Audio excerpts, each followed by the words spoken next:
Welcome back to TechRadar. I'm Matt Phillips, joined today by our gaming writer, Adam Vajestica, because Sony have just announced PSVR 2, even though they're not calling that, is a real thing. Adam, are we excited? Is this exciting news? I'm quite surprised, because Sony's been playing it super quiet with any sort of PSVR 2 news. They even said recently that it could be a couple of years away since until we heard anything about it. But here it is.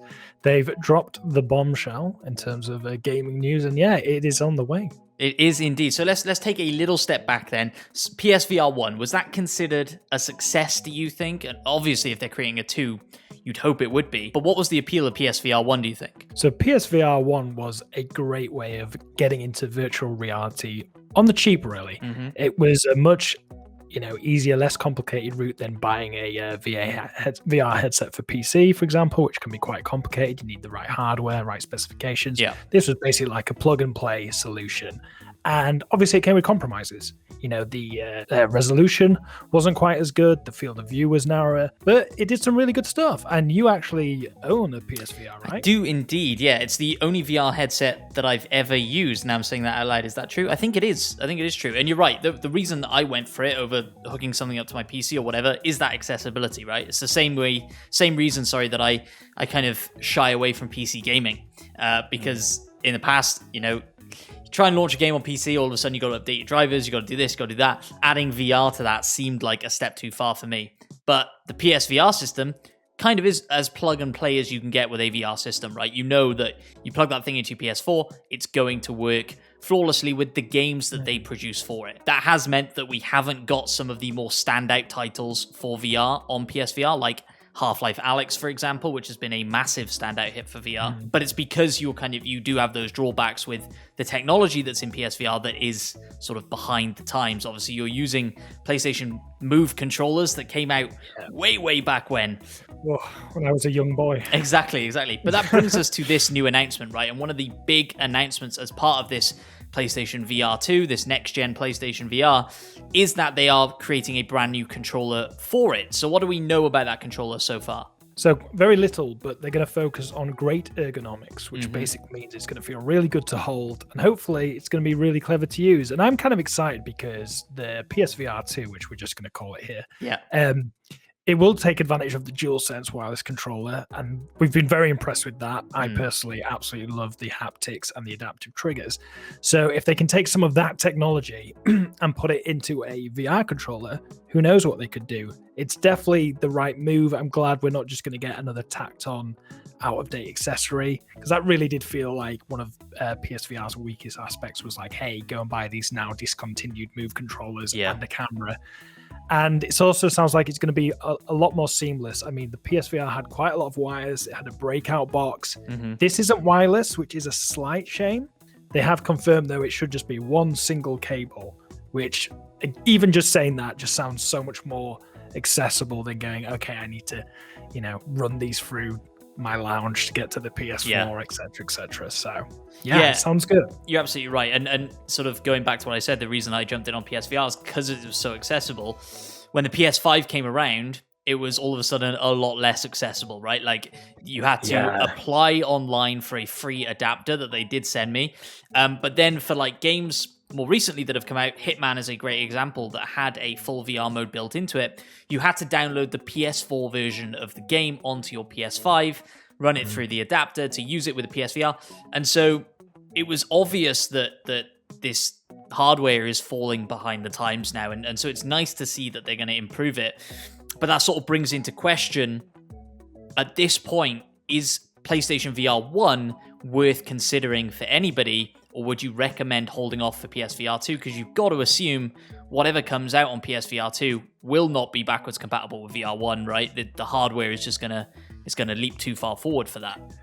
Absolutely, yeah. There's definitely no chance that the PSVR 2. I mean, I might eat my words, but I'm pretty sure it won't be, because, like you say, the hardware, if you're going to be pushing higher resolutions, higher frame rates, which the PS5 does, and the VR headset will do, it won't be capable. The PS4 hardware just won't be capable. Is it worth buying one? Obviously, that always comes down to a personal choice. If you are sticking with the PS4, if you want to get virtual reality for the first time, then yeah, wait for the price to drop. It's still quite expensive, PSVR. It's kind of held its price quite well with various bundles. But of course, if you are excited about virtual reality, looking forward to the future, and you have a PS5 or plan on upgrading, yeah, I don't think now is the right time to buy the original PSVR. It's going to be, dead in the water in a year or so. But it depends, obviously, how long Sony will take to release this. Will it be 2022? It's definitely not 2021. They've confirmed that. But I am still just surprised that they've even come announced, which kind of reaffirms how committed they are to VR in general. Yeah, it's always a bit of a weird point with Sony, right? Their hardware accessories, like you say, the DualSense has come out and blown people away. But even when you think back to like sort of the PlayStation Vita, and we're getting a bit nerdy now for you, but the PlayStation Vita, when that came out and you plugged that thing into a PS4, the PS4 would tell you it does not recognize this device. And Sony have always struggled kind of marrying up all of these different technologies in such a way. And so whilst it's great to hear that PSVR 2 is on the table and it's going to use the power of the PlayStation 5 and stuff, I wonder how seamless it will be. They've never really managed to make it perfect. Like you're saying, this not being wireless, I think, is a big deal to a lot of people when the Oculus Quest 2 is out in the world, and sort of why wouldn't you just go for that instead? But we'll have to wait and see, I guess. This is it. If it is wired, it's going to have to be able to really do something special. For example, we know the Quest 2 is a slightly weaker specification because it is wireless. So that if you're going to have that sacrifice again, if this comes out a couple of years down the line, that wire might look really egregious by that point. Exactly. Every other manufacturer might have gone wireless by then. We don't know. But yeah, I am excited. I mean, I did personally skip PSVR because of the issues with the low resolution and motion sickness, etc., and the whole cut-off thing. What I am wondering even more though, with the PS5 being expensive as it is and very powerful, the price of this thing. I think that's an area, if they get the price right, VR is still not mainstream, as we know. It still has to walk that very, very fine line of being appealing to VR enthusiasts, but cheap enough and exciting enough to bring more people in. And I think that's going to be one of Sony's hardest business decisions to make with it. Yeah, you're absolutely right. That's the crucial thing, right? But it comes back to, again, like, why would you buy a PS5 over an Xbox, right? Why would you buy a PSVR unit over anything else? If Sony can bring out some really interesting exclusives on it, then all of a sudden now we're talking, something different and really drawing people in through that way. They haven't really managed to do it with PSVR, right? I think Iron Man VR, is that even exclusive? I think it's Sony exclusive. I think it might be. But it did that Batman game as well, I think. Was exclusive. But that was more of an hour-long experience. At least Iron Man VR was a fully fledged game. Yeah, it's crossing that line of fully fledged tech demo experiences, add-ons. They really got to just kind of get that. For me, that consistency of going, okay, these are games, these are full-blown games now, like Half-Life Alyx, rather than just you can step into Nathan Drake's treasure room for an hour for $39.99. But then you're not going to pull a team like Naughty Dog off of Last of Us 3, Uncharted, whatever, to make them work on a VR game, right? So there is that to and fro.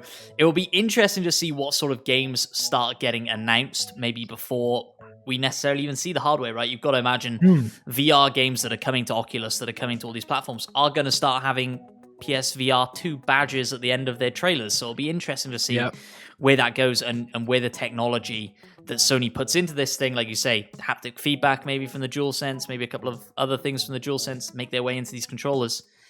It'll definitely be interesting to see what happens with it. What is the one feature, we know it's not wireless, but is there sort of one feature that would really get you excited for PSVR 2 if it got announced? That's a good question. It's a boring answer, but for me, I just want the resolution and the frame rate to be high enough that it looks like a really high-end experience. Yeah, that's what put me off the original. So I don't want to be spending the equivalent of buying another console, which is kind of what the PSVR cost at the time. Making another console price purchase decision for a lesser experience. And I do worry that VR technology moves so quickly. We see different types of controllers, we see wireless, we see less powerful hardware needed, that by the time this does come out, it's not like a console where it can be developed for years and they kind of know where they want to go. I just worry again it'll end up in this halfway house where it's okay, but it's not great. And yeah, it's interesting, right? I think if it's okay, but it's not great, but the price point is low enough to interest PS5 users who, like you say, bought their PS5 3-4 years ago. They now have some money maybe to kick around on a VR, and it's a good entry point for VR. That could be the winner. So I'm intrigued. In the comments down below, guys, drop a price point in there. I want to know, what would you be willing to spend on a PSVR 2 unit? Maybe that comes with a couple of these new controllers, or one of these new controllers, depending on what these new controllers look like. We don't know. But be really interested to hear what you guys have to say. Drop a price point in the comments, and I'll be in there chatting along with you. Thanks for joining me, Adam. And no problem. Ladies and gentlemen, remember, please do like the video if you enjoyed it. Subscribe to TechRadar on YouTube so you don't miss any of our future PS5 coverage. We have some exciting PS5 videos coming up for you that I can't talk about, but I promise you they're exciting. So please do consider subscribing, and remember to head over to techradar.com for the latest tech news and reviews. We will see you on the next video. Bye-bye.